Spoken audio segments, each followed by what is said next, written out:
This is the Segovia Show. All right, now we are rolling. Greetings, everyone, and welcome to the Segovia Show. I'm your host, Segovia. Today, I am joined by a special guest who I believe you're a co-host or a regular host on the Critical Introverts Show. Nate, by all means, introduce yourself to the crowd that doesn't know you yet. Hey, thanks for having me on, Andres. I know I mispronounced your name last time when we were. No, you said it right. I thought I said Andreas last time. And that's still right. Okay, cool. But yeah, my name's Nate Cap, and I'm an independent researcher and seeker of truth. And I'm a teacher of natural and moral law. And I'm just trying to help end slavery in people's minds and people's hearts, and move in the direction of freedom. And that's what my work is all about. So, Well, that is what's a powerful intro, because just full disclosure, folks, the first time I met Nate was on the Critical Introverts Show. And that's literally the only time we ever talked, both before and after the recording session. But there were things that Nate, you said during the show, and then when we talked a little bit after, that resonated with me. So I'm like, I got to pick his brain a little bit, because I think it will serve for great conversations, especially as you say, slaves to the mind, and what we're seeing play out before our very eyes because of what I call social media engineering, not just social engineering that is happening, and how this was quite literally like taken to the next level, or amplified, or in some way accelerated, because people were forced into their homes 2 years ago for the pandemic, and the only way for them to have a window outside their place, in some cases where you don't have a physical window, was literally a screen. And right. And we have seen the effects of that that have taken over our country. So before we talk about current social issues that I believe we are going to address, I have to ask, what inspired you to do what you're doing now? Well, that's a very loaded question, but to simplify it, I had multiple awakenings where, I recognize the inconsistencies in our government. I recognize that we have been lied to about so many things, and, through media and other religious institutions, and also our public schooling institutions. And I recognized a lot of, I actually started off as a conspiracy theorist, as people would like to call me, as a derogatory name just for looking into things. And as I did that, I really just knew that there was something way off about this world and about the structure of the system that we're in. And I decided that I had to do some really deep research and try to get to the bottom of why things are the way that they are. And so then I got into some really deep, dark information that really helped open my eyes to a place where I was very naive and thought like, oh, everybody's just trying their best, and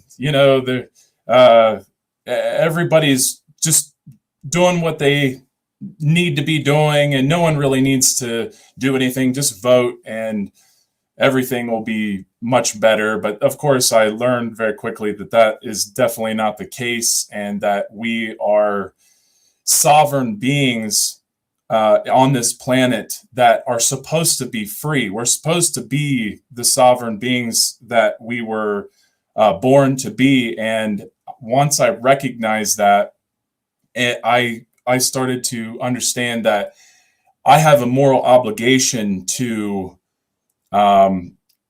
take it, to not only take in lots of information, to assemble my grammar and understand what it is that I'm looking at, the information that I'm looking at, but then spread this type of information to the world so people have a higher chance of coming across information that can help them take back their sovereignty and become, moral, responsible beings and align to the laws of nature that will, help us live harmonious instead of living, separate in our minds and manifesting that separation outwardly to other people. And that's why, we see so much war, and that's why we see so much, aggression towards each other, because we don't understand what's going on between our ears. And that was also, part of my awakening, is finding out like, oh, there's actually something more to our human being, by understanding our brain and understanding consciousness and furthering our awareness to, what's actually taking place within us. And so, I went on my inner journey, and, I still am, and I will till the end of time.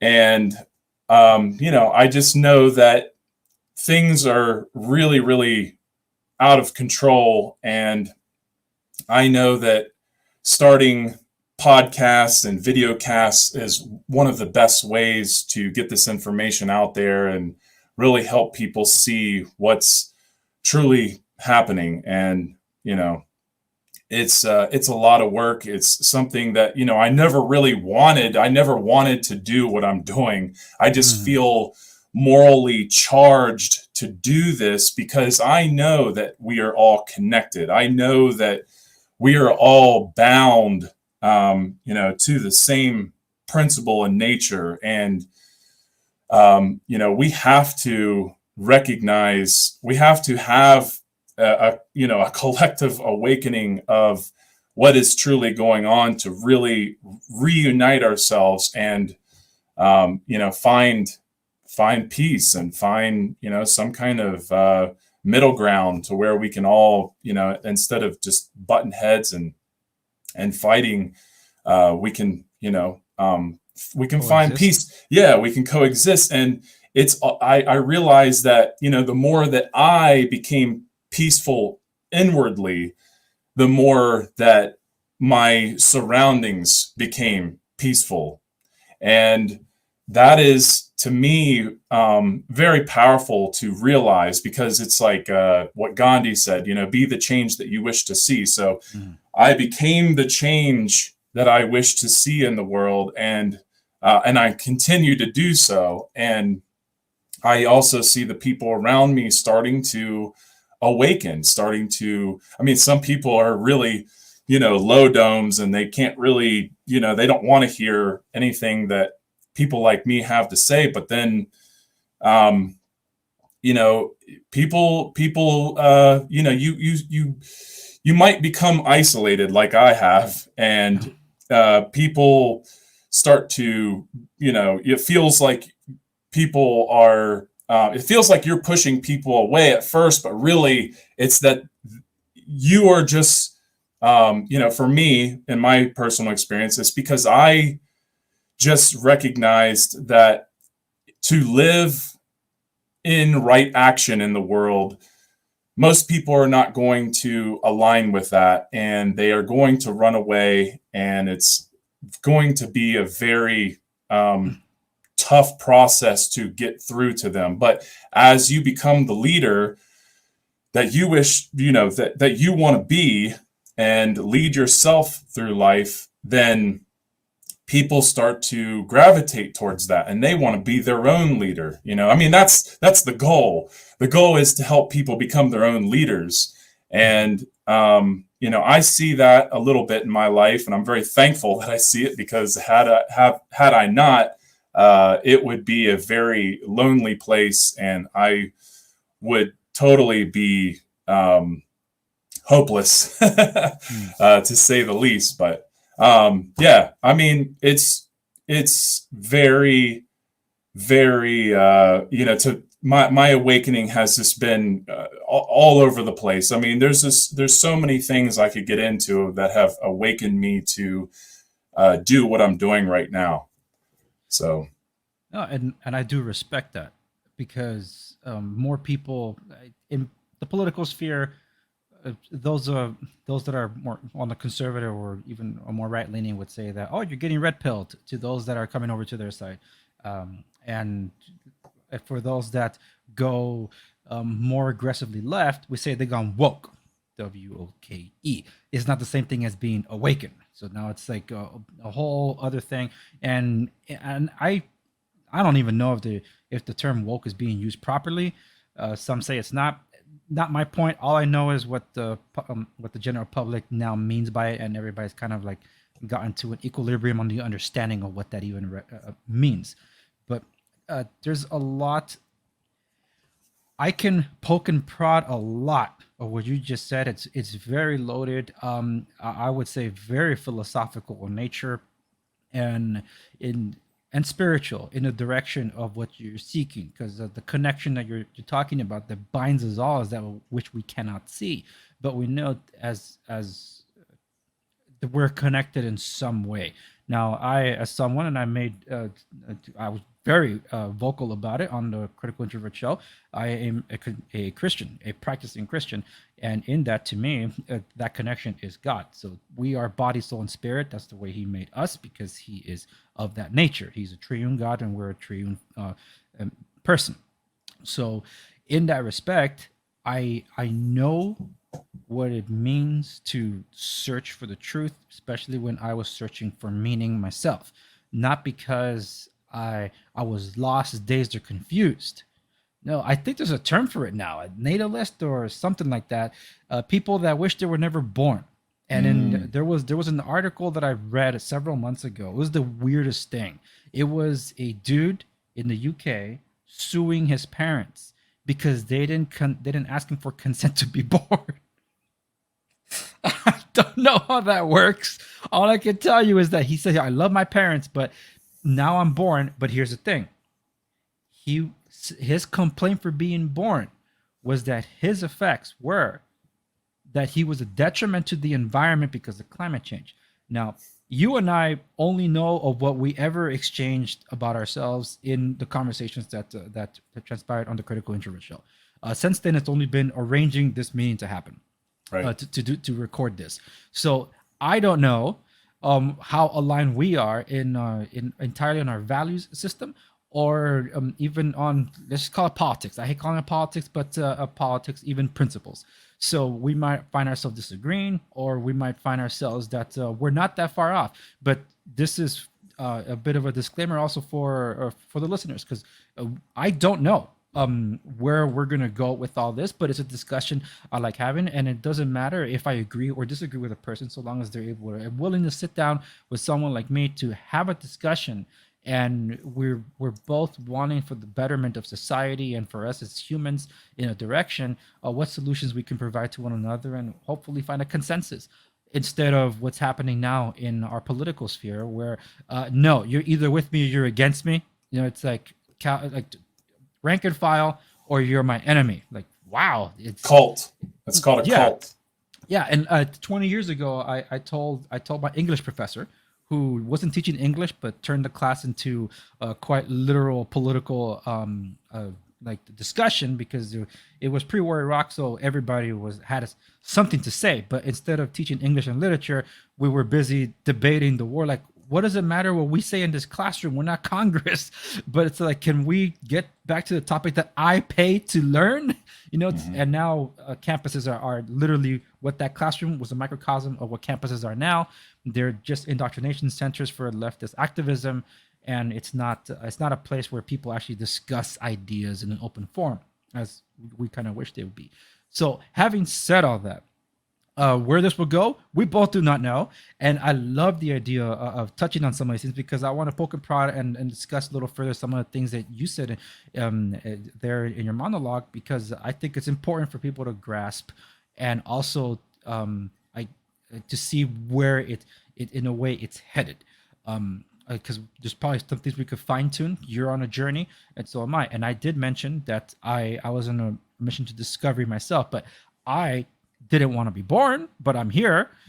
So to me, being born and raised in a loving family and in a Christian church, uh, it's like, oh yeah, God created you because He had a purpose for you and all these things. That I don't know what that meant because, well, I didn't ask for any of this. And now that I'm alive, I'm being told I gotta live by a set rules and things according either to religiosity, if we look at it that way, or what the world says I gotta do. It's like, well, I don't ask to be born, but now I gotta manage my life based on how they want me to manage it. That's how I saw it, and it became annoying. So my audience knows this now more because as I've had more of these conversations of wide ranging things, I discussed on an episode that I opened up about my suicide attempts. I did attempt 5 times. I failed, obviously, because I'm still here. But that was about 20 years ago now, and it was in one of those attempts that some people will call it enlightenment, and some people believe in it, others don't. When I say that God told me to put the knife down and don't do it again, I have a purpose for you. And there was a reference that was made in that moment that spoke to only what I knew of an event that happened 7 years before that nobody knew about. So to me, I knew that it was God speaking to the heart of me. And ever since then, it was like, all right, show me the way. And that's been my journey, you could say, 20 years later. I actually delve more into the psychosis, and I guess the spiritual battle of it all through a romantic novel series that I created called The Many Misadventures of Enoch Bellagio. It's a lot easier to project my life through a fictional character. So I'm on book 3 now, which is supposed to publish this spring. People hold me accountable. So I want to finish telling that story because the third book is the catharsis of the character, but also showing the highs and the lows in terms of discovery, the setbacks on a journey and things like that, because it was never easy. And it's a very lonesome journey at times. Like you said, you felt alone, like you basically were alone, but you were isolated in a journey from. And I'm a very big Batman guy. If you actually turn the camera around, everything I have around me is basically Batman. But one of my favorite trailers is a teaser trailer to the first movie, Batman Begins, that nobody remembers about, and it's the monologue by Harry Ducard, the one that takes Bruce Wayne under his wing. You see Batman Begins, I'm assuming, but there's that moment where the trailer starts off, and it's in the movie too. But he says, "You traveled the world, but now you must journey inwards, for what you truly fear is inside you." Like whatever journey he's on, it's in here. And that's when you were saying, like, wow, we're talking Batman Begins now. Because that's the first thing I think about. But a lot of people on a road to self-discovery think it's a location when actually it's within. Because for those that are watching, I had a back-to-back recording session. And in the first session was when we were focused on health, we spoke heavily about mindset because it's all a mind game. And lo and behold, this conversation quite literally is just that. But we are bound by these forces that I'll call spiritual, that hold us back. And sometimes we're being held back by the man in the mirror. It's us. Yep. So that's my contribution to this. So I wanna ask you, because you said to a more harmonious humanity. But you also say it's for people to become their own leaders. Don't you also see it that's a little open-ended where some people would find that their leadership clashes with the leadership ideals you might have had, where their direction of being that they could say they're already on, but clashes entirely with your worldview? Well, I just want to state that when I'm speaking about harmonious, I am talking about aligning to natural law or God's law, and that means understanding the dynamic of the human behavior and how it's governed, and that as we take a right action into the world, it is an action that does not cause harm to others, right? So that is, most people can't define what a right is, but it's that simple. It's as we go through this life in the physical realm, and we if we're trying to live harmoniously, if we're trying to live peacefully, then we have to understand that there is knowledge that we can know and understand that aligns with our moral compass, which means that once we know that a right is an action that doesn't cause harm, then that means that we can actually also feel that. Just an example would be, excuse me, if you if I ask somebody, or I'll ask you, is it a right or a wrong for a grown man to rape a little boy or girl? Well, then my response to that would be, some cultures find it acceptable. No, but I'm asking you in like right away, would you say that is wrong or that's right?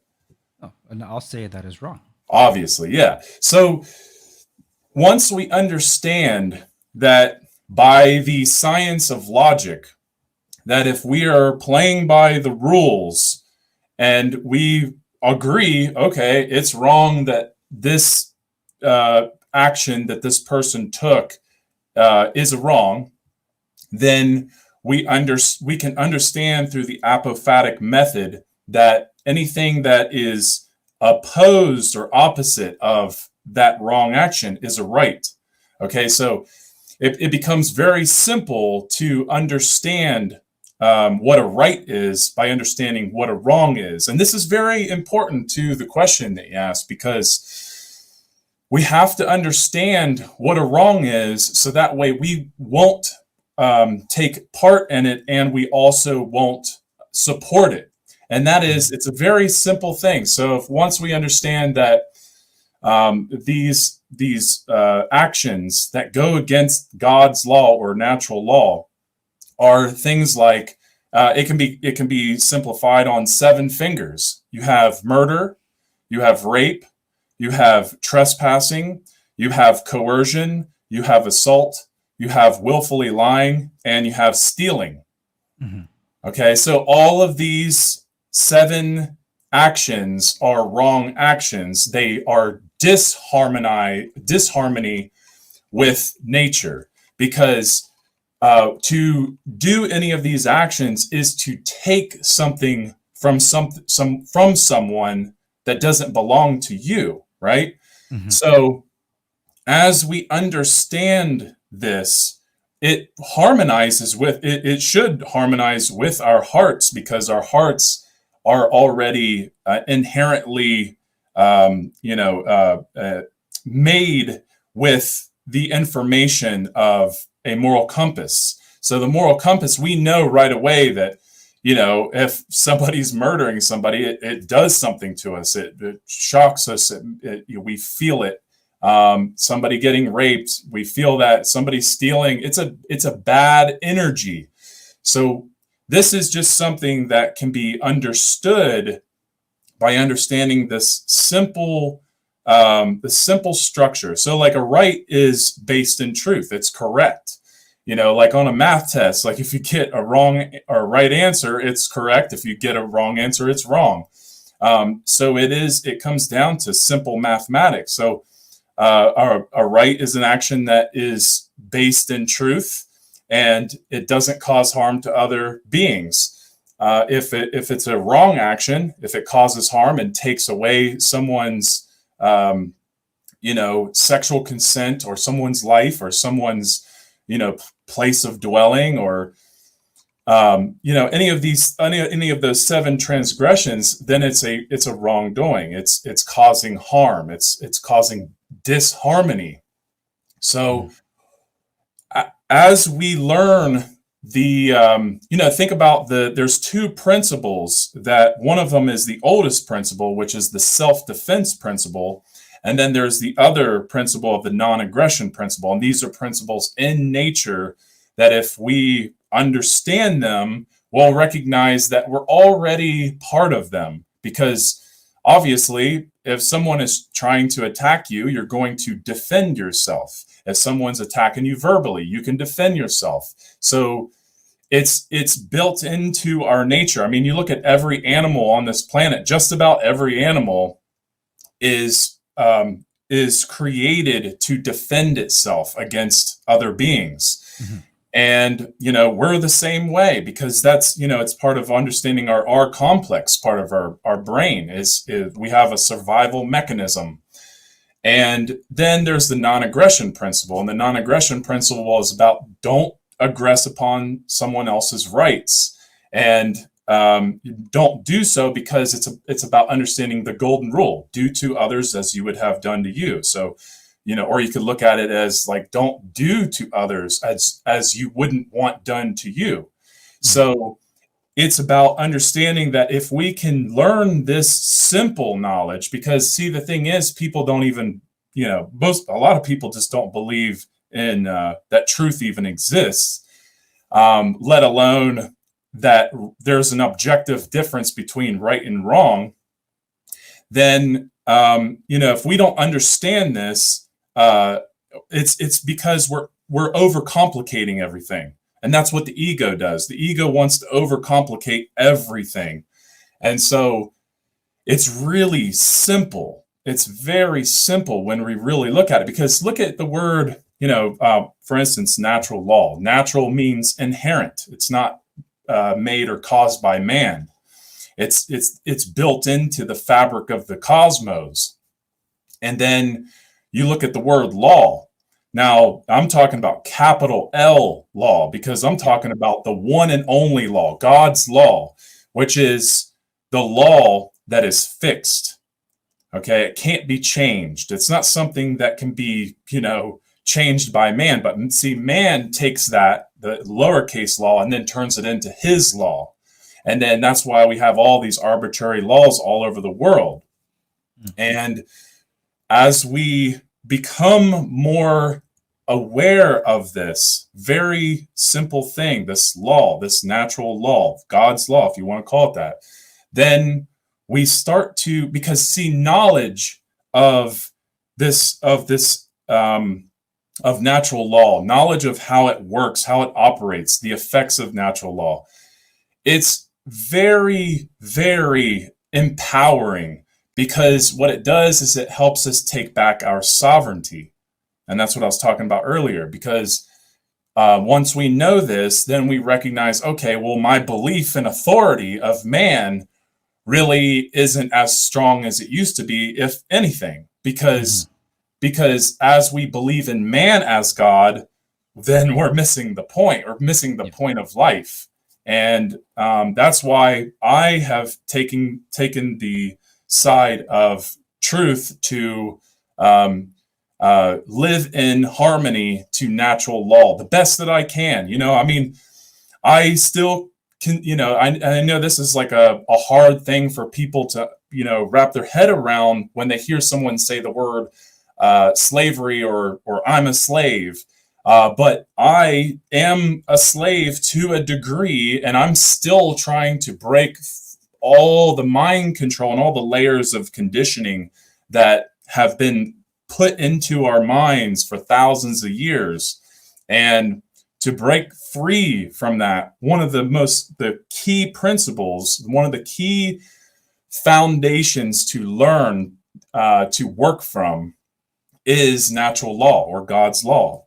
And as we work from that, then we start to create a world of harmony. Mm-hmm. And so that's what I'm getting at with that. Yeah. And I was trying to make some notes, but I don't have my tablet on me, but I'm going to have to make mental notes. So there's a few things that I wanted to touch on, and it's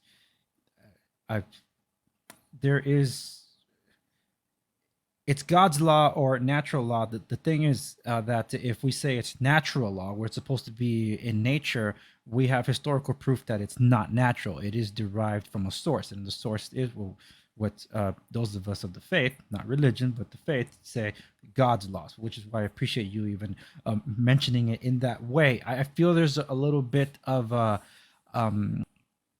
like reluctance to say that it's from God, because in the question, all right, which God?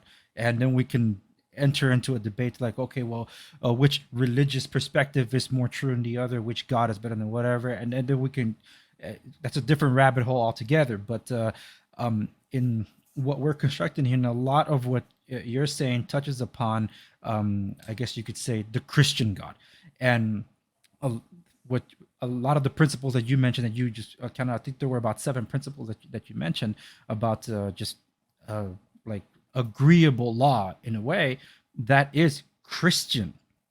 But once you step outside that world of those that have been, say, exposed to Christianity, or have heard of Christianity, or have learned about the Judeo-Christian in nature, so the Judeo-Christian principles, that doesn't exist. That's why when you ask me the question, well, yes, me, if you found me in the street and you asked me the question that you asked, I would say, yes, of course, that's wrong. But that doesn't apply to the rest of the world. So in the rest of the world, you're going to come across nuanced answers, or cultural, different cultures that don't view it as wrong. So if we look at it, say, as in terms of nature, then it's like, okay, nature, but they're being nurtured in a different way of that nature. And here in the Americas, before, there was, I guess you could say, Orthodox Christianity in a way, but it was more Catholicism than anything else. When they came here, there were tribes that were not exposed to, I guess, the Western way of thinking. And when you see people that have been, in a way, as people try to say, one in nature, cannibalism, tribalism, racism, even among themselves, child brides, and all that. So it's not entirely natural, but for someone like, if I were a Christian, to say, yes, in nature, what I would mean is that, as you also reference it, it being God's law. So I'm connecting it to that. So if we establish a direct correlation, that when we say, when we natural law as God's provided, I think one of the reasons why people don't like making that distinction, because some people already have like these defenses that go up. I don't want to hear anything about God. I don't want to talk about that. So then the question becomes, well, how do we get them to the truth? And this is a little bit of something that I touched on in the conversation during the Critical Introvert Show, because as someone that has studied and learned on things, I never went to seminary school, but even some seminary graduates asked me, how did you learn so much, I guess you could say, doctrine or teachings? It's like, I studied on my own. I say the grace of God, he illuminated to me, and I read it and I understood it. That's why I know that there is a limit. That's why even now I'm going to get all Christian here and start referencing things. Paul the Apostle says when he was a child, he ate as a child. So he like drank milk. But when he grew up, he started eating meat. And there are people that are not ready for the meat. Just like, you have to grow out your teeth. So let me feed you what you're able to digest right now. And that's in essence what I was saying on the show, where I said, look, if we're going to discuss truth, is where I am in the truth. I believe myself to be wholeheartedly in the truth. I say, I can't tell you all yet. There's a journey you need to take. And if you're open to things, and to me, Jesus said he is the way, the truth, and the life, then he is that path. He is the truth. It is the truth that sets you free. That's why I say, I'll meet you where I am. Because the journey should technically, if they earnestly are seeking the truth, that means we will meet right here. And the people that have gone on that journey, an earnest journey to get to the truth of things, found themselves where I am, not through my church, not through me speaking to them or whatever. They went on their own journey to inward, if you will, to find the truth, and they found God. And next thing I know, now I'm breaking bread with them. It's like, hey, you're a believer. That is something that's transpired. I believe in a way that's what you would like for humanity to get, but we're trying to, I guess, separate in a way what is religion, or people would view as religion, because the world, we let the world define what Christianity is. We let them define what God is, and people would then take moments in their lives and attribute blame to God when God had nothing to do with it. But when there's a glory to be had that should be to God, they'll never give thanks to him. But if it's bad, it has to be God's fault because he let it happen. It's like, well, last I checked, you didn't say thank God when something good happened. So it's an unfair trade-off, but that's the way the world works, because we have this chasm of separation that happens. And I'll ask you what you also mean about certain things in terms of like conditioning, mind control, and things like that, because I'm curious to hear what you have to say about that. But to me, it's also what I do know for a fact. Our human nature is animalistic in nature, and it's not for the better of our counterparts. For those of us that grow in a society that have values and principles to bestow on the next generation, yes, my child, don't do that. I'm a father of 3, 4th on the way, and I see what they do. Like, don't do that. You're gonna get hurt. They didn't listen. They got hurt. But had they had not had a father figure or any parental figure whatsoever, would they have learned those things? Would they have learned to walk on their own? Would it be that quick? Would they learn to even speak in the common language if they were never exposed to it? We don't know. That means there has to be some kind of guidance there, guidance principles. And Right. I know that there are other philosophies, there are other teachings out there that claim to be arbiters of truth, even though I'll strongly disagree with them. But what we can agree is this: it is beyond man. That's where we all agree, that it's beyond man. And the search is, well, then who is this strange supreme being that we feel is there? And in terms of my faith and belief, well, that would be Jehovah God, where others would attribute something else.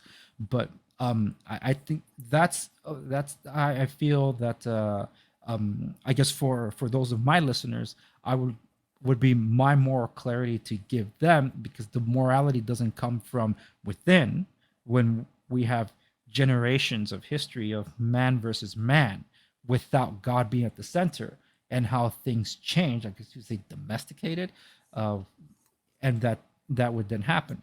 But well, I'll let you respond to what I said. Well, yeah. Okay. So let me just be a little bit more clear, because I definitely should have been.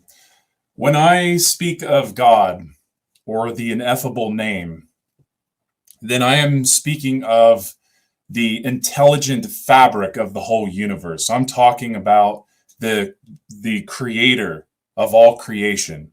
That's what I'm actually really getting at. And when I speak of God's law, I'm talking about the creator who put the laws in place for us to discover and live by. And the way that I understand it is the transgressions and the principles that I have laid out are a level. And a level, like if you think of the tool, the level is where we meet in nature, all of us.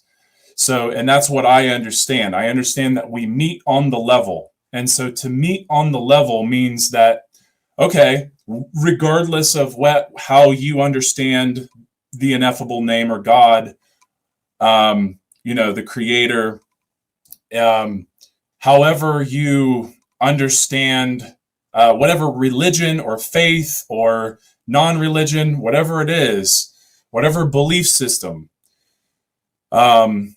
we can meet on the level, because if we understand these principles, if we understand that, the transgressions, the things that cause harm in this world, then we can actually harmonize by just having the knowledge and acting upon it. So whether the religion says one thing or another, that's the other thing I wanted to say, is that we have to understand that just because a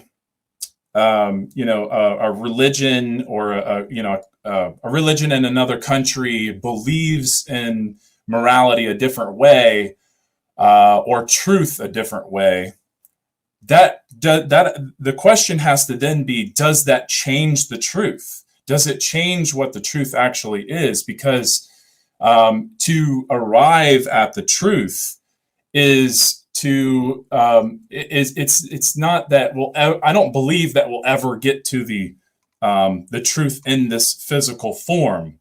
But what I do believe is that we can get as close to the truth as possible, because that's where we become more we gain more clarity on reality.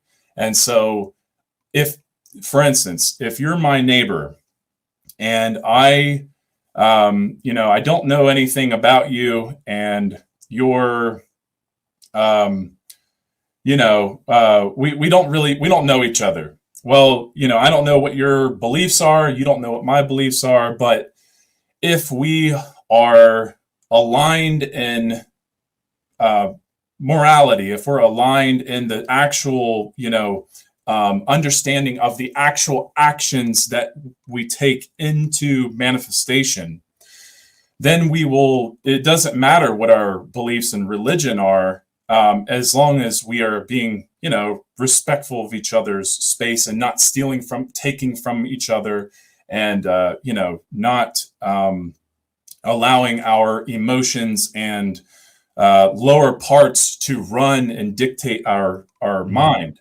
And that's why so many people are so lost, because they haven't taken the time in themselves to raise themselves to a higher degree of consciousness, to recognize that, I can actually, instead of physically being violent, I can actually have an intellectual conversation because I'm using my higher order thinking, and that's what the hemispheres of the brain actually can help us understand. Because as we study the hemispheres of the brain, we can activate, this is what makes us human, because this is part of the brain that we use reason from. And this is part of the brain where we can actually get to understanding these higher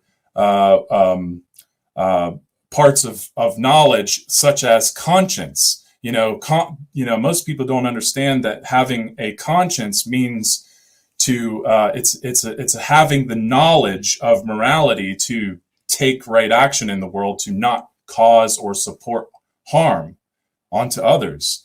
So it's about the free will choice to choose right action over wrong action, because you understand it, because but to be ignorant of that is to live in ignorance and keep not only causing harm, but supporting harm, and not really even knowing that you're doing it. And so it's a dilemma. It's a dilemma because most people are stuck in their religious ways. They're not seeing that, hey, regardless of what your God is, or what your religion or faith is, if we don't meet on the level, then we're always going to bump heads. Because I'm sure you understand that if like, look all through history, if these people didn't join the faith of Christianity, they were killed. If you didn't join the faith of the atheists, people were slaughtered. Look at communist Russia and China. So it's like, yeah, right, in Islam, that's exactly it. So yeah, I didn't mean to leave that out, but you get the point that we can become brainwashed in these institutions, because that's what I'm speaking about. I'm speaking about the institutions, not the actual. I'm not talking about actual teachings, right? Mm-hmm. I'm talking about the institutionalized religions and how it gets people to believe a certain thing, and that's where politics comes in place. So it's a big dilemma, but at the same time, if we can agree on those transgressions, if we can agree on the principles, but that's the other thing. It doesn't matter whether we agree on them or not; they're still true in nature, because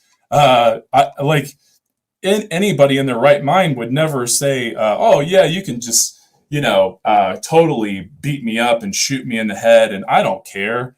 There might be some masochists out there who might be into that, but most people do not want to just allow someone to harm them. And that's because it's inherent in our nature. And when I say inherent, I'm talking about built into the fabric of nature, built into the fabric of our being, built into the fabric of the cosmos. Because, go ahead. Oh, I was going to ask, because I can't say I'm entirely familiar with it, but is it safe to say it's like pantheism? What you mean? The belief system as you're describing it, because it's like God is weaved into the universe, basically. Right. Remind me of pantheism, but my Well, brain. I'll pull up the definition right here. A doctrine which identifies God with the universe or regards the universe as a manifestation of God. Right, right. Yeah, yeah. It's a more pantheist. You're right. It's a more pantheistic idea. There's more to it than that. But the point is that, like I said, it's about understanding that there's nothing new under the sun, and therefore everything is, these principles that I'm talking about are discoverable, but they're discoverable through the individual. They're not, it's not granted by man. It's not something that man can say, like me telling you these things right now, me telling you, the action that causes harm, me telling you, self-defense principle and all this has nothing to do with me granting that as a right to anyone. I can't grant rights because I'm a man. Man doesn't grant rights. Only the creator, whatever the being is, the supreme being that created this whole universe, has laid into place for us to align to. That's what I'm really getting to. And I could definitely go off on a lot on that in a good way, because it's I think we're along the same paths. We are. I'm describing a lot of what you understand in a different way. I swear that's what it is. And so, yeah, because I'm trying to describe it the way that I have arrived at it, and you are describing it in the way that you understand it. So that's what causes like a little bit of friction. And it's not friction, I would say. Not bad friction, but just like friction in the mind, like, oh wow, okay, this, I don't know if I agree with this, but I could argue this. You know what I mean? Oh, absolutely. But it's also that it can be argued it's a little bit incomplete, but that's what the whole thing is about discovery. So that's the whole point. Right. But at the rate that we're going, we're not going to be able to touch on specific societal things, and that's okay. That's why I said I don't know where the conversation is going to ultimately head. We had some guidelines. We're not even going to reach that, so I'm going to say forget about that stuff, because we can apply it in general. For sure. The ideology. I'm not saying this is you, but these coexist bumper stickers, the believe bumper stickers, and all that. Mm-hmm. I absolutely reject all that. Yeah. Because there's only one of those religious symbols there that is not about me. And there's others there that want the death of the other, because it's built in, and in most cases, cultural. Right. And because of that, that's why it's not religion in a sense anymore in certain regions. If you're going to come across, for example, the Latin Americas, Latino Americas, most people assume you're going to run into someone that's predominantly Catholic, which you will. There are Protestants. And for those that are not entirely learned, either agnostic or ignorant about what these things mean, Catholics and Protestants don't exactly mix. Catholics persecuted the Protestants because the Protestants were quite literally thinking for themselves. So we have examples of institutional religious systems based on the same Bible, but one was glorifying man and the other one was trying to glorify God, because they found out that, hey, this is incomplete when people learned, as you're saying, because it was Martin Luther that rose to fame and said, hey, I'm gonna hammer his 95 theses to the wall, because we are not teaching people right, because it was only up to the priest, or maybe the bishop, whatever it might be, at the town square, where they will have a chained up Bible that will be read in Latin to a people that don't read that. They probably couldn't read, or just ultimately all of them didn't understand Latin. So it all had to be interpreted by whoever was reading it. And who's to say they were wrong? It wasn't until someone on the inside said, this is wrong. So when the Bible was able to get into the hands of people, to how it should have been from the very beginning, that they realized, hey, either we've been lied to or something's off here. And that's where we cannot have the truth getting out. hence the religious persecution. And I don't like using the term religious, but for the general audience, I'm going to use the term religion because, as I said on the Critical Introvert Show, and I say personally, I don't practice a religion. I practice a way of life. So that in and of itself says it's along the lines of what exactly you're saying, because it's about people rising up to find the answers. Yes, because they do. They're people that are just happy being spoon-fed information. That's what you get nowadays. And if the TV says be angry about this issue, get up and fight, or go and do these things. And it's like, why are you here? Because I support the current thing. It's like, what is the current thing? It's like, the thing, like whatever. It's like, that's not. You're either a non-playable character, that's a use the video game term NPC, or someone that could think for themselves. Right. And when people can think for themselves, they either find enlightenment or they'll find the wrong thing. And we in Christendom, we are also warned that. And every religion will have its own thing. Every belief system will have its own thing where it says, don't think for yourself because it's dangerous. Only Christianity, as Protestant Christianity, some people lump in Christianity and Catholicism. They're not. Catholicism is not Christianity. A lot of it has melding in the United States, but they're not Christianity. Well, with this in the system, the only one that says, test me, is the Christian God. It says, you don't believe this? You can test it. Everyone else says you can't question it. That's different than most others, because it's like, hey, my way is true. Go ahead, put it against the test. Test it in the fire. That's the point. Whereas others don't hold up to scrutiny, the Christian God says, yes, I will. The problem is when you have people that are just spoon-fed information and regurgitate the same things, but cannot hold a candle to actually, do you understand what you're saying? Right. Because even in the name of the Christian God, people say stupid things. In the name of the Christian God, do stupid things, or are not following the commandments that have been laid out and are rude to their fellow human. Only in the Christian God has laid out a path for them to go out and spread the good news to the people. Go out and basically have a servant's heart. Love your enemies. No other religion says that. No learned biblical teaching or other religious scripture of sorts says that. It's either go kill your enemies and things like that. That's not what it says over here. But of course, people are saying, oh, well, the Old Testament is and that. Now we're talking about something a little more grand. But the point is that when it's all taken into account, people will realize they're not disconnected and they're speaking literally to our time. So when I say that what you're saying, you and I are jiving in that. And what I would say is I'll probably meet you where I am. Like what I meant to say that. Yeah. It's also to say, because you keep referring to the creator of the said universe, and that already is an admission. This is beyond an accident, and right. That is entirely an awakening period, and that's what's beautiful. Because we are told, if we just leave God out of this, let's take Christianity out of it, whatever.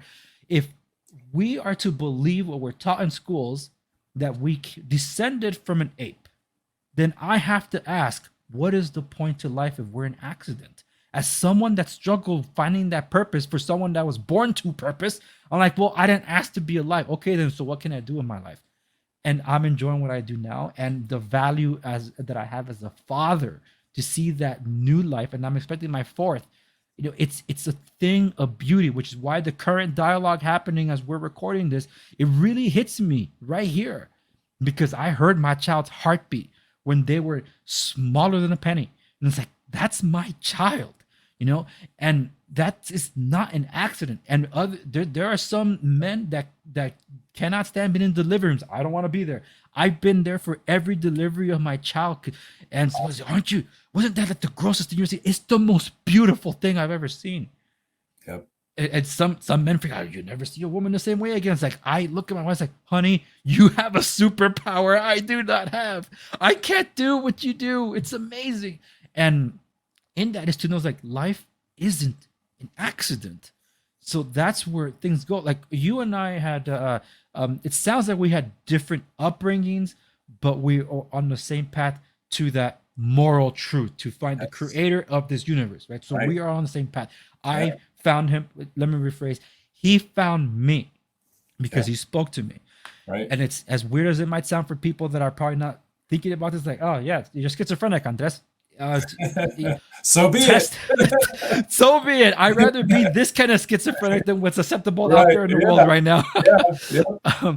But in that road to discovery, I was almost swept away by another ideology, and I was here born and raised in the church, but I'm like, I was a bench warmer. I was being spoon-fed information because I have to be here. I was against my will. So when I was challenged for the first time, because I was not even thinking about it, I'm like, well, you know, you sound like you make a lot of sense, but I seen how you study.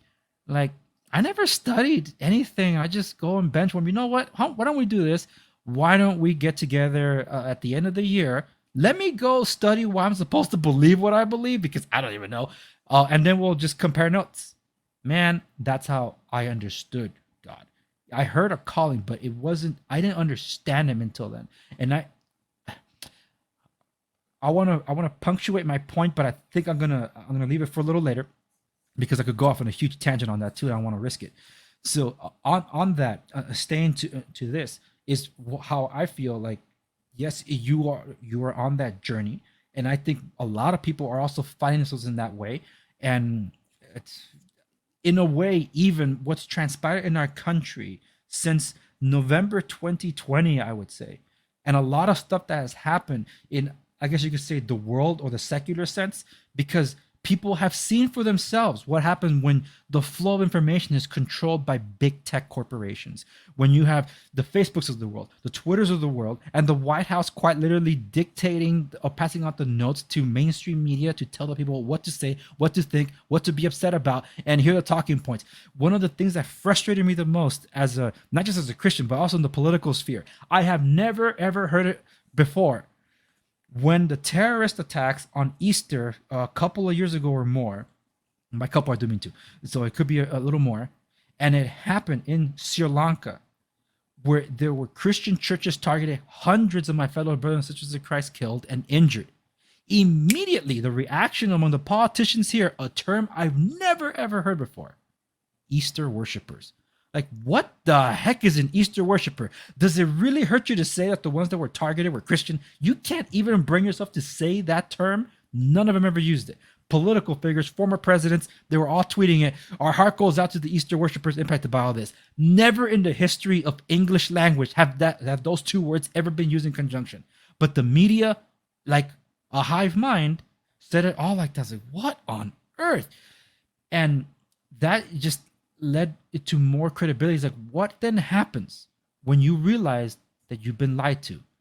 Like, I don't, not to touch on it, but it's an example that at the time was told it was fake news and it was a Russian collusion thing. That the Hunter Biden laptop story, when the New York Post tweeted about it and Twitter immediately took it down, said, no, that's fake information. It's like, it's the fourth largest newspaper in the country reporting it. It's not some fringe right-wing blogger somewhere. And no, take it down. And then Twitter said, oh, well, you got the information through probably some illegal means. It's an investigative piece asking questions, but you will allow the New York Times to post about they illegally obtained copies of Donald Trump's tax returns.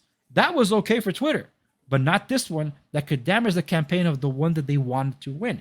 So the damage was done by Twitter by censoring information that months later, when people were polled that voted for Biden, asked, did you know about the Biden laptops, the Hunter Biden laptops? No, I didn't. Had you known, would you have voted the same way you did? 15% said, no, I would have changed my vote. That's a huge number when all things take into account how close the election was. I got a lot of stuff to say about that, but it's a different story. But the point is that people were lied to. Okay, so what happened this year? The New York Times has come out to confirm, it's like, that story was accurate. So even when was considered a very progressive newspaper, admits to a story from a while ago, says, yeah, it was true. So, and more people are like, holy smokes, that 15% is way larger now, because now it's confirmed by the sources that they trust. It's like, okay, how much of what you consume as information is information?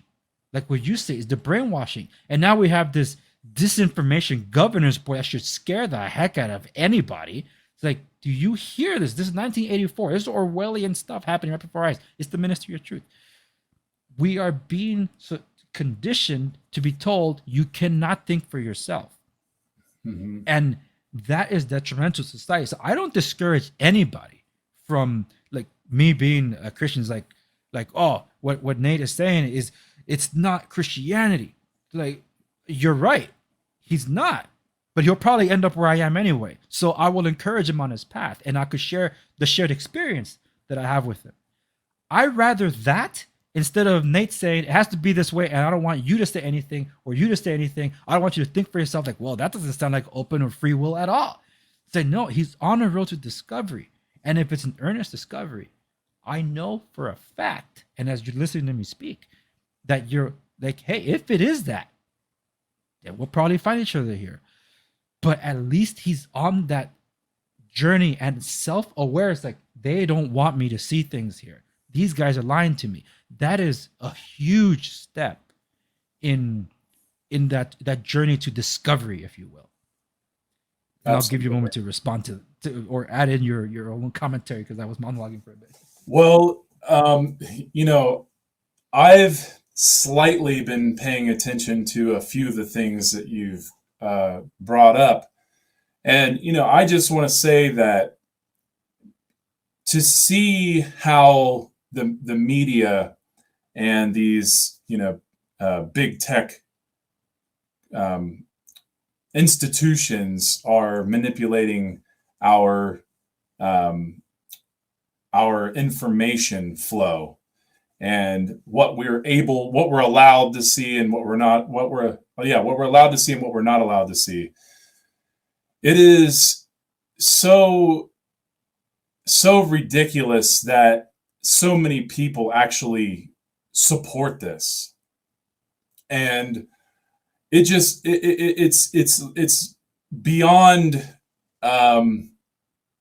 unacceptable that anybody would ever think that withholding information from others is a good thing. Because if we don't get information out, no matter what kind of information, I'm a proponent of all information being out in the open, because anyone who is controlling information has control over the mind. And they can do to you what they want to do to you, especially if they're a master psychologist or psychologist.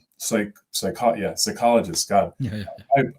My brain's a little. But yeah, it's like most of the dominators of this world are master psychologists, and they know how the control structure works. The media, the money system, the military, all the religious institutions, all the food, everything is compartmentalized. And the people at the top of the apex, the elitist and the, globalist, or, the few, if you want to call them that, they understand all of the information in all of these compartments. They understand how it works more because they have a power differential of knowledge over everyone else below them. So they systematically they send the information down that gets to us, the people down here. That's the way they look at us. Mm-hmm. And because it is a control system, it is a pyramid scheme.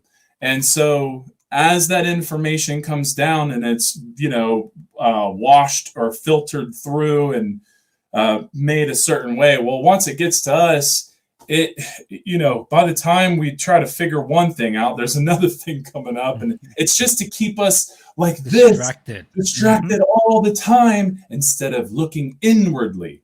And that is the whole problem with this fear-based media system. And, it's one of the most mind-blowing things that you could ever awaken to see that it's so orchestrated in such a way by people who actually know how to manipulate certain events or create certain events and then manipulate those that gets to us. And then we're like, oh my God, what do we do? Instead of just like, hey, maybe you just turn the TV off and, read some books and actually learn about yourself, because we're always too busy learning about this person's stuff and this person's stuff. Yeah. But at the same time, it's crazy, because I'm sure you agree with me. If we don't pay attention, I think it was, what's his name?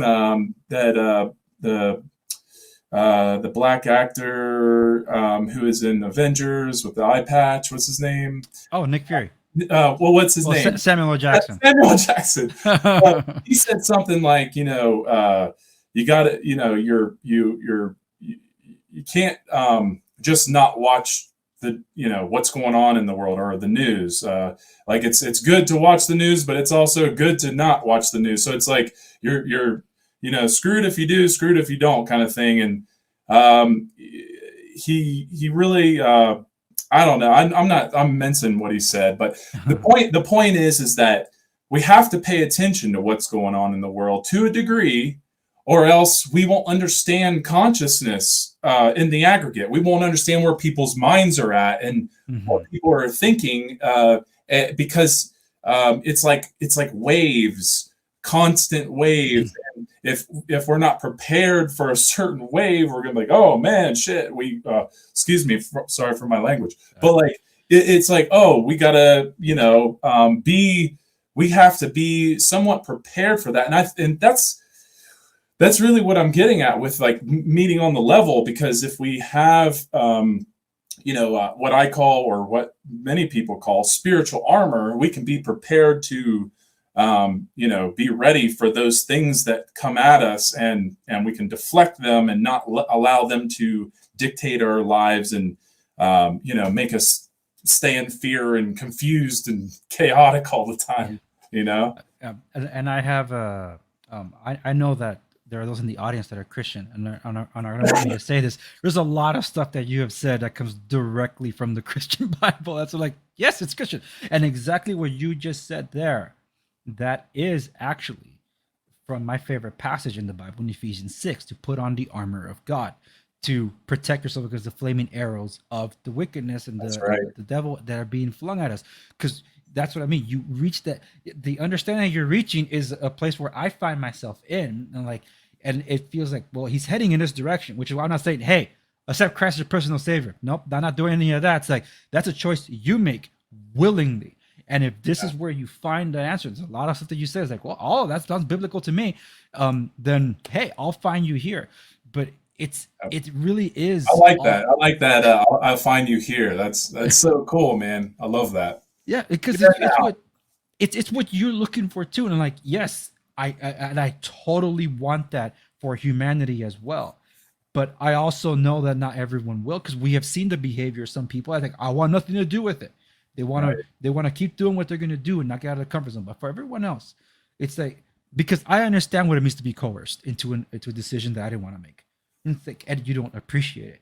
And when I graduated from high school, I hated school. So I didn't go to college, at least not immediately. And my family, who I'm first generation American, my mom didn't know what high school even was, because she didn't get a chance to set foot in it. And my father couldn't even finish it, because they each in through their own paths fled to the United States as political refugees because of what was transpiring with first there was the war with Honduras in El Salvador after the infamous qualifying soccer match for the World Cup, and it ended up a massacre of Salvadorians at the stadium. Wow. And then after that, it was the bloody civil war of communism setting afoot in El Salvador, and that's how my parents ended up over here. They didn't know each other, but they met in Los Angeles and they got married, and lo and behold, here I am. But with oh man, I was losing my train of thought there. Dude, I had a good train of thought. You were talking about El Salvador having the bloody. Well, yeah, they had a bloody civil war and made themselves their ways over here. But I think I was trying to correlate to I guess how how I came to be and be coerced into something that I didn't appreciate. Right. And I guess that was college. So they didn't get to ever even see a diploma. So they were, let down when I chose not to go to college. They were paying for it or whatever. It's like, I'm not going to go.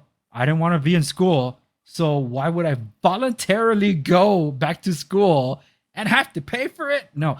1 year later, I did. But I did it out of my own accord. And when I graduated from Cal State Fullerton here in California, business degree, at my graduation speech, I did this whole thing out of a business. All right, God, I'm going to do this, but I'm not doing it for myself. That's also a Christian attitude. It's not about me. It's about someone else. So when I graduated at my graduation speech before people, I told them here, this diploma says Andres Alfonso Segovia, but to me, it'll always read Jose Alfonso y María Vergara Segovia. It's not for me. It's for them. I did it for them. And if I go for my master's, which that window has closed, that'll be for me. What became for me is my show. The Andres Segovia show is what I did for me. It's like, because that's what I wanted to do for schooling. And instead, it wasn't automotive engineering. It wasn't film, radio, or television.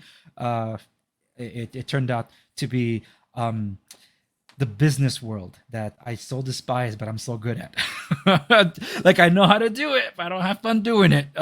But a weight of relief has been the Andres Segovia show.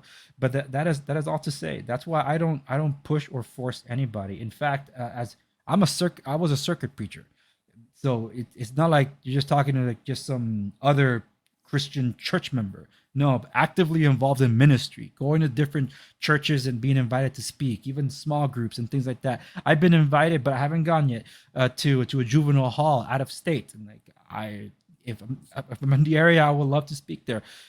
So this is the kind of person that you're conversing with, and yet only one person have I ever done what is called the altar call. Would you accept Christ as your personal savior? And that was to my own daughter. And that wasn't something that just came like because I'm going to ask her now. No, I saw some things that she was doing, a journey, self-discovery, things that she was saying on her own. And then she asked my wife. She said she wanted to get baptized. And then she told me. So then I'm like, I could have just ruled it out. I was like, you're young. What do you know? No, I tested her. I had a family dinner setting, and just off guard, I asked her. It's like, hey, Mija, you brought this up. What made you bring that up? And I just started questioning her line of thinking. And at the very end, we had quite a lengthy conversation. 9-year-old, man. She was 8 at the time, actually. She's 9 now. And after she made this, she was thinking at a way higher level. I told my wife, like, honey, she is smarter than her peers. She's very mature. She loves reading. She's buried in books. She enjoys books as much as TV, or even more so. She's really arts and crafty. So as I interviewed her at the very end, I told her, Mija, I am going to let everyone know that on this date, you're going to get baptized. But before I can do that, I need to ask you a question. That was the altar call. And we prayed and this and that. That's some people say it's a very religious thing. No, that's a very traditional thing that's done in Christendom. And in all my years, that's been the only one. And it was recent. That's why I don't impose or do anything with other people, because I know what it's like to be coerced. If it's really coming from here, then awesome. And if you ever come across questions, especially when it comes to Christendom itself, you got my contact information. I'm game to have these conversations with you, because they are enlightening, and I think they should be had. I don't think Christians should be shying away. It's like, he's not even talking directly about Christianity. Maybe he's pantheistic. It's like, well, at least I know he's talking about it, because I talk to other ones that claim to be Christian that are teaching false things. I rather what Nate is saying, instead of the one disguise that people like me but are lying to people. Charlatans. Yes. And the thing is, there's other denominations that claim to be Christian that teach an entirely different thing that is Christian. Yep. And those are the ones that I told you that almost converted me. Because like, well, I don't know why I'm supposed to believe what I believe. And now I'm like, oh man, that was the opposite of what I believe. But it sounds like it makes sense. But here's the real kicker. I don't want to mention, I'll tell you off the air what it is. But they are not allowed free thought. And everything flows from a singular source from people they have never seen of this governance board. And I'll tell you what that is afterward. But I think you're on the right path. And that's why I say, You're welcome to contact me to continue discussions. We've gone for an hour 14. We didn't even touch on societal issues. And that's okay because this is important, and I think it's people that are watching or listening can find this important. And I think just to make sure we have to wrap up here, you're going to be launching your own show with respects to this. I think, right? Well, actually, I have already launched it. And so, and not too many people know about it because I really haven't. I wouldn't say that I'm the best at advertising myself, but maybe as I get more episodes, I'll try to, reach more people with the information. But if you are looking to understand or look into the ways in which we can learn to think and learn how to learn and communicate better. That's something that I'm actually teaching right now in the beginning shows. I also get into the philosophy of science, and I get into consciousness and mind control, and I'm actually trying to help people understand the power of understanding symbolism. There's so much that I cover, but my show is called Outcasting, and the subtitle is Bits of Science Towards Freedom, because that's what I'm about. I'm trying to lay out little, bits of information that I've come to know and understand very deeply, and know that these little parts are digestible for a lot of people. And then I have my own podcast called Cubby Whole, which I do with my family, actually, Brandon and Douglas Martin. And they helped me with this podcast because during the whole scamdemic thing, I felt the need to start something to really get this information out. And so I was really, it was a rush effort, but it was more of like, okay, I know that these people think alike like me, so I'm going to have them on, and we're going to really like ramp this information up and really push it out there for people. So I got up to 53 episodes so far. And I talk about just about anything you can think of, especially with understanding, what's going on between our two ears. Yeah. And Outcasting is just me kind of going out by myself and, hopefully fishing people in to get them interested in these bigger concepts. And, I'm very transparent about that because I'm doing everything I can to reach people. But like you said, I'm not trying to force anything on anybody. I'm just putting out information the best that I can, and in hopes that it inspires people to want to better themselves and become, more aware of what's actually taking place in the world. And so, I'm also on Telegram, so under Outcasting with Nate Cap. And I just get on there and blog and post my weekly videos. And so that's where you can find me, find my information. And for those listening to this episode, even watching it, you know the drill. You can find all the links to his social medias and podcast available at the show notes company's episode at www.thinkersegovia.com. Nate, thank you so much for joining me on this episode of the Andrew Segovia Show. I would love to have you on so we can dive deep into explaining what is happening with our society one of these days. But until then, I appreciate you coming on the show. Thanks, Andres. It's been a pleasure, man. It really is so awesome to be on a show with someone who might have, obviously you have different views than I do, but you're very adult, and I always appreciate an adult who actually wants to have a real conversation. So I really appreciate that. I'm glad, because so do I. Treat others the way you want to be treated. For sure. That's right. You got it. Thanks a lot, Nate. See you on the next one, everyone.